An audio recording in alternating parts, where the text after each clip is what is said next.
আসসালামু আলাইকুম। আজকে অনেক দিন পর আমি আপনাদের সামনে প্রিপোজিশনের ক্লাস নিয়ে এসেছি। তো দেখতেই থাকুন প্রিপোজিশনের ক্লাস। প্রিপোজিশনের বেসিক ক্লাস থেকে আমি শুরু করব। তো প্রি শব্দের অর্থ হচ্ছে পূর্বে, আর পজিশন শব্দের অর্থ হচ্ছে অবস্থান। তো যে ওয়ার্ড কোনো নাউন বা প্রনাউনের পূর্বে বসে ওই নাউন বা প্রনাউনকে সুনির্দিষ্ট করে দেয় সেটা হচ্ছে প্রিপোজিশন। তো প্রিপোজিশন কিভাবে ইজিলি মনে রাখা যায় সেটা হচ্ছে ক্রিয়া বিভক্তির মাধ্যমে। বিভক্তি যদি কেউ মনে রাখতে পারে তাহলে অবশ্যই সে প্রিপোজিশন মনে রাখতে পারবে। তো এই ক্ষেত্রে আমি আপনাদের সুবিধার জন্য আগে লিখে রেখেছি বিভক্তি চিহ্ন এবং প্রিপোজিশন।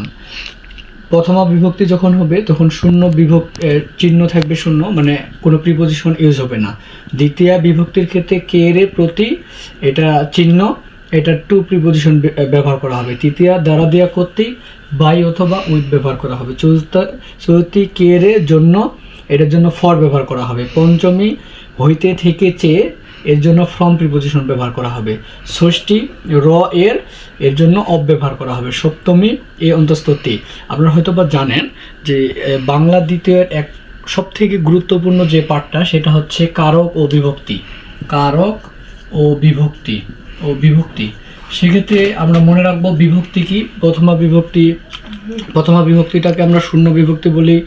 দ্বিতীয় বিভক্তি কে রে, তৃতীয় বিভক্তি দ্বারা দেয়া কর্তৃক, চতুর্থ বিভক্তি কে রে, পঞ্চমী বিভক্তি হইতে থেকে চেয়ে, ষষ্ঠ বিভক্তি এর, আর সপ্তম বিভক্তি এ অন্তস্থ তে। তো আমরা